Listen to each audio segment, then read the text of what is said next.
देखो, कल की जो हम लोगों की क्लास थी उसमें हमने एक बहुत ही इंट्रोडक्टरी लेवल पर पूरे चैप्टर को देख लिया था कि उस चैप्टर में क्या है, कौन से टॉपिक्स में हमको बात करनी है, वगैरह वगैरह। ठीक है, इंट्रोडक्शन हमारा कंप्लीट हो गया था।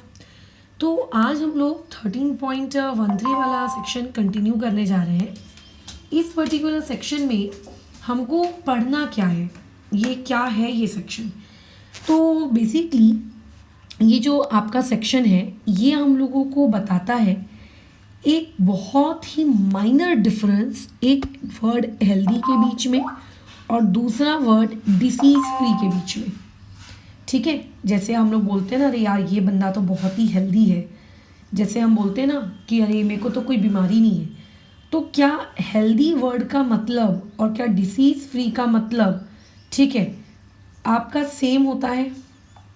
बताओ, क्या अगर मैं कहूँ कि मैं हेल्दी हूँ तो क्या मेरा ये मतलब है कि मैं डिसीज़ फ्री हूँ? ऐसा कुछ होता है? या फिर अगर कोई ये बोलेगा मैं डिसीज़ फ्री हूँ तो क्या इसका ये मतलब होता है कि वो एक इंसान हेल्दी है? ये दोनों वर्ड्स सेम है या ये दोनों वर्ड्स डिफरेंट है, ये चीज़ हम लोगों को अभी फ़िलहाल क्या करनी है, पढ़ना है। ठीक है, तो देखो ये जो वर्ड है डिसीज़ बराबर, ये जो वर्ड है आप लोगों का डिसीज़, ये जो वर्ड है डिसीज़, इसका मतलब क्या होता है? डिसीज़ वर्ड का मतलब होता है किसी भी प्रकार का अनकंफर्टेबलनेस, किसी भी प्रकार का अनकंफर्टेबल, किसी भी प्रकार का, अगर आप किसी भी प्रकार से अनकंफर्टेबल हो जाते हो, आप अपना काम नहीं कर पा रहे हो, ठीक है, तो डिस्कम्फर्ट अगर आपको फील हो रहा है तो उस डिस्कम्फर्ट, उस अनकंफर्टेबल चीज़ को बेसिकली हम लोग क्या कहते हैं, डिसीज़ कहते हैं।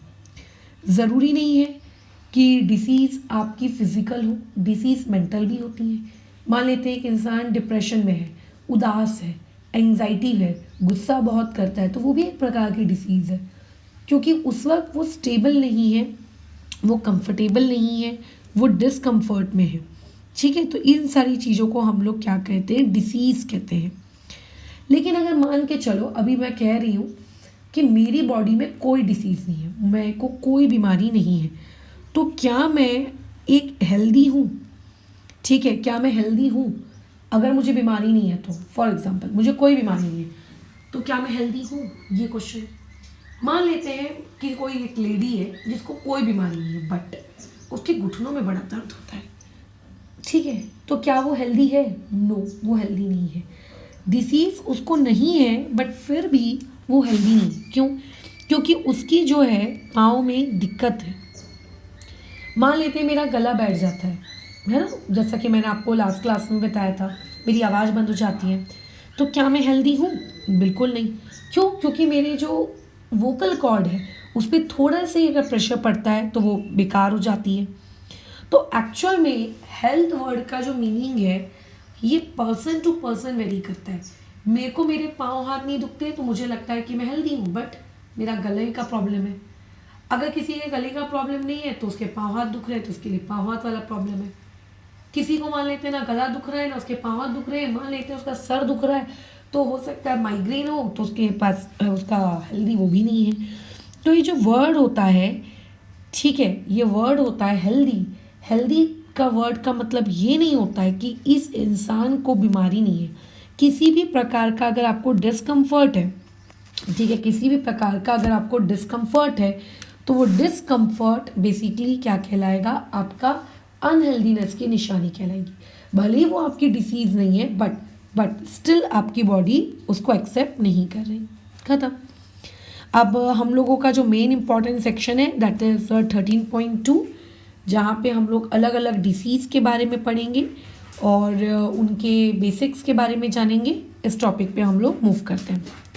अब कैसा है, जैसा कि मैंने बताया था, ठीक है, बराबर, जैसा कि मैंने बताया था आप लोगों को इससे पहले भी कि डिसीज़ हमेशा, ठीक है, डिसीज़ हमेशा बराबर आप लोगों की क्या होती है, दो प्रकार की होती है। एक मिनट, आर्यन मुझे पता है लास्ट टाइम मम्मी पापा आए थे ना, उन्होंने मुझे बताया था, तो कोई दिक्कत नहीं है, बस आने से पहले मुझे अपडेट कर देना, मतलब और नई जगह पे आना होगा तो मैं अब नया एड्रेस समझाऊंगी, ठीक है। खैर, तो ये जो डिसीज़ है इसके बारे में हम लोग कल ही बात कर चुके हैं कि जब भी हमारी बॉडी के जो अलग अलग सेल्स होते हैं, है ना, और जो हमारी बॉडी के अलग अलग सेल्स को मिलाकर जो टिश्यूज़ बनते हैं, अलग अलग टिश्यूज़ को मिलाकर हमारा ऑर्गन बनता है और अलग अलग ऑर्गन को बनाकर हमारी बॉडी का सिस्टम बनता है। अगर हमारी बॉडी के एक छोटे से सेल में भी कोई एबनॉर्मेलिटी आ जाए, अगर हम लोगों का सेल प्रॉपर तरीके से फंक्शन अगर नहीं करे, तो ऐसे केस में क्या हो जाता है, हमारी बॉडी के अंदर आप मान के चलो डिसीज़ एंटर कर चुकी है। डिसीज़ एंटर क्या कर चुकी है, उससे क्या होगा, आपके एक सेल से आपका दूसरा सेल डैमेज होगा, दूसरे सेल से तीसरा सेल डैमेज होगा, है ना, तीसरे से चौथा सेल डैमेज होगा। ऐसे करते करते करते करते करते करते ये चीज़ आगे बढ़ती जाएगी और फिर जब ये चीज़ थोड़ी ज़्यादा फैल जाएगी तब हमें हमारी बॉडी में उस डिसीज़ के अलग अलग सिम्टम्स दिखेंगे। मतलब अगर कोई पेट की बीमारी है तो आपको ये दिखेगा कि यार तुम्हारा जो पेट है प्रॉपर तरीके से डाइजेशन नहीं कर पा रहा है, या तुम्हें ऐसा लगेगा कि तुम्हें बहुत ज़्यादा एसिडिटी होने लगी है, या ऐसा लगेगा कि तुम्हारे पेट में जलन हो रही है, या फिर तुम्हें ऐसा लगेगा कि कुछ गड़बड़ी है। तो whenever you are suffering from any type of disease, आपकी बॉडी में हमेशा आपको क्या मिलते हैं, सिम्टम्स मिलते हैं। ठीक है, जो फिजिशियन होता है, जो डॉक्टर होता है, उन सिम्टम्स को वो ऑब्जर्व करता है। सिम्टम्स के बेसिस पे आप लोगों की बीमारी का पता लगाने की कोशिश करता है कि अच्छा इसको ये हो सकता है, ये आपको ये हो सकता है, आपको ये हो सकता है। उसके अकॉर्डिंग फिर वो आप लोगों के टेस्ट कराता है, कंफर्मेशन का आता है, ठीक है, बराबर, वो आपके भेजता है और उसके बाद फिर आप लोगों का ठीक करके वो आपको देता है। ठीक है, अच्छा ठीक है, ऐसा होता है। तो एक्चुअली में हमारी जो डिसीज़ है, जब हम डॉक्टर के पास जाते हैं, डॉक्टर हमारे सिम्टम्स को देखता है, सिम्टम्स को देखने के बाद वो हमारी बीमारी को ठीक करता है। तो उस दौरान मुझे एक बात बताओ, कई बीमारियां ऐसी होती हैं जो तुरंत ठीक हो जाती हैं, है ना, जो तुरंत ठीक हो जाती हैं। कई बीमारियां ऐसी होती हैं जिनको ठीक करने में हम लोगों को काफ़ी वक्त लगता है, या फिर मैं ऐसा भी कह सकती हूँ कि वो ठीक भी नहीं होती। आप अगर डॉक्टर के पास जाओगे तो इट डजंट मीन्स कि वो आपको तुरंत ठीक कर देगा, कुछ टाइम लगता है। ठीक है, तो अगर manifestation of disease will be different and depending upon the number of factors. Manifestation का मतलब है ट्रीटमेंट ऑफ सिम्टम्स। जो भी आपको सिम्टम्स दिख रहे हैं, जो भी बीमारी के, उन बीमारी के सिम्टम्स को अगर ठीक करना है तो उनको ठीक करने के लिए, ठीक है, जो ट्रीटमेंट हम यूज़ करेंगे वो ट्रीटमेंट क्या होगा, अलग अलग होता है, अलग अलग फैक्टर्स पे डिपेंड करता है। हर ट्रीटमेंट सेम टाइम पीरियड में, ठीक है, हर ट्रीटमेंट सेम टाइम पे आप लोगों का ठीक हो जाए, ख़त्म हो जाए, ऐसा नहीं होता। ठीक है, ऐसा नहीं होता, बराबर, ऐसा बिल्कुल नहीं होता। कुछ डिसीजेस ऐसी होती हैं जो 1 या 2 दिन की मेडिकेशन, 1 हफ्ते की मेडिकेशन या कुछ महीनों की मेडिकेशन में वो क्या हो जाती हैं, ठीक हो जाती हैं, राइट, है ना, बहुत ही शॉर्ट टाइम के लिए रहती हैं। तो ऐसी डिसीज़, ठीक है, the disease which last for only very short period of time are called acute disease.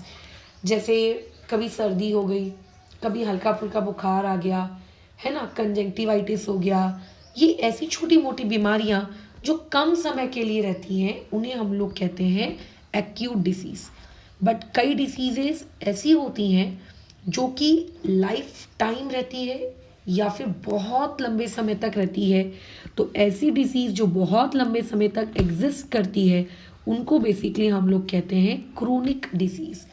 तो डिसीज़ को 2 कैटेगरीज में क्लासिफाई किया जाता है। पहला, एक होता है आप लोगों का एक्यूट डिसीज़ और दूसरा होता है आप लोगों का क्रोनिक डिसीज़। ठीक है, एक्यूट जो कि बहुत ही शॉर्ट पीरियड ऑफ टाइम में ख़त्म हो जाए, आप ठीक हो जाओ, example common cold. Chronic disease मतलब वो डिसीज़ जिसको ठीक होने में अच्छा खासा लंबा वक्त लगे। जैसे अगर किसी को पोलियो हो गया है तो पोलियो वाली बीमारी आपकी ठीक नहीं होगी, फिर वो जीवन भर उस पोलियो से ग्रसित हो चुका है, तो that is categorized as chronic disease. वैसे ही बुक में बताया गया है हाथी पाँव, दैट इज एलिफेंटियासिस। ये वाली बीमारी को इन्होंने कौन सी बीमारी के अंतर्गत रखा गया है? क्रोनिक डिसीज के अंतर में रखा गया है। ठीक है, कई बार पता है क्या होता है, जब हम लोगों को क्रोनिक डिसीज होती है ना, जब हमें कोई क्रोनिक डिसीज होती है, वो क्रोनिक डिसीज हमारी बॉडी पे बहुत ज़्यादा असर डालती है। क्यों? क्योंकि क्रोनिक डिसीज हमारे साथ लॉन्ग पीरियड ऑफ टाइम तक रहती है, या मैं कहूँ कभी कभी लाइफ टाइम भी रहती है। तो इसका मतलब आपको सिर्फ 2 या 3 दिन की तकलीफ नहीं है, आपके पास लंबे समय तक आप मेंटली डिस्टर्ब रहोगे, हाय मैं बीमार हो गया।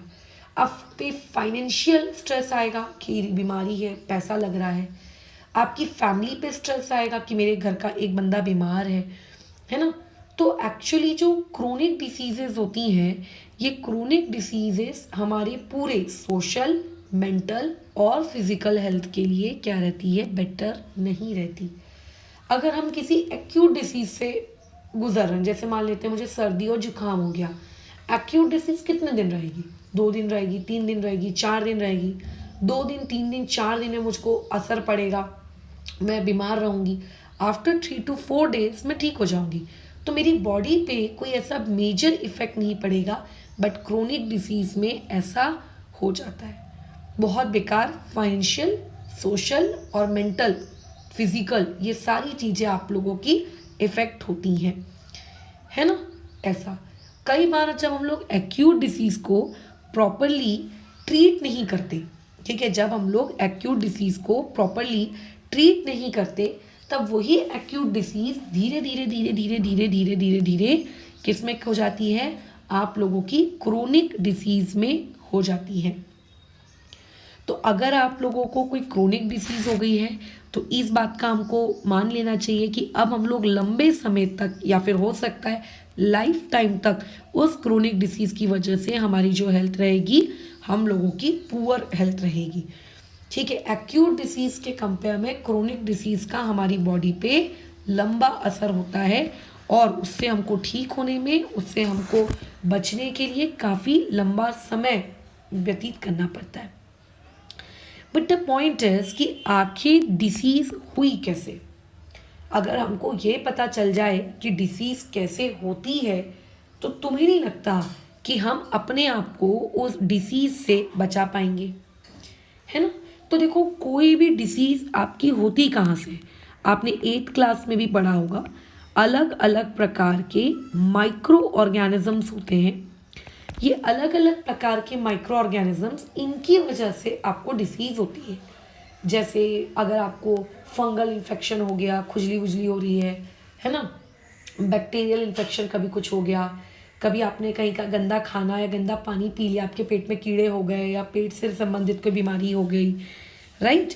तो ये जो माइक्रो ऑर्गेनिजम्स होते हैं, ये माइक्रो ऑर्गेनिजम्स जब हमारी बॉडी में एंटर कर जाते हैं, जब हमारी स्किन की सरफेस पे आ जाते हैं, तब एक्चुअली हम लोगों को ये डिसीज होती है। ठीक है, जब हम लोगों को ये क्या होती है? डिसीज होती है। ये होता है डिसीज होने का पहला रीज़न। ठीक है, बराबर, कि हम लोगों की बॉडी में कोई माइक्रो ऑर्गेनिज्म एंट्री ले चुका है, वो माइक्रो ऑर्गेनिज्म हमारी बॉडी के अंदर डिसीज कॉज कर दिया है। और जो दूसरा रीज़न होता है, वो तीसरा रीज़न होता है लैक ऑफ प्रॉपर न्यूट्रिएंट्स। मतलब आप लोगों ने प्रॉपर तरीके से खाना वाना नहीं खाया है। खाना in the sense well balanced diet आपने नहीं ली। मान लेते हैं किसी बच्चे के खाने में प्रोटीन की बहुत ज़्यादा कमी है, किसी बच्चे के खाने में हो सकता है कैल्शियम की बहुत ज़्यादा कमी है, हो सकता है किसी के खाने में विटामिन की बहुत ज़्यादा कमी है, आयरन की बहुत ज़्यादा कमी है। आयरन की कमी है तो हीमोग्लोबिन बॉडी का कम हो जाएगा।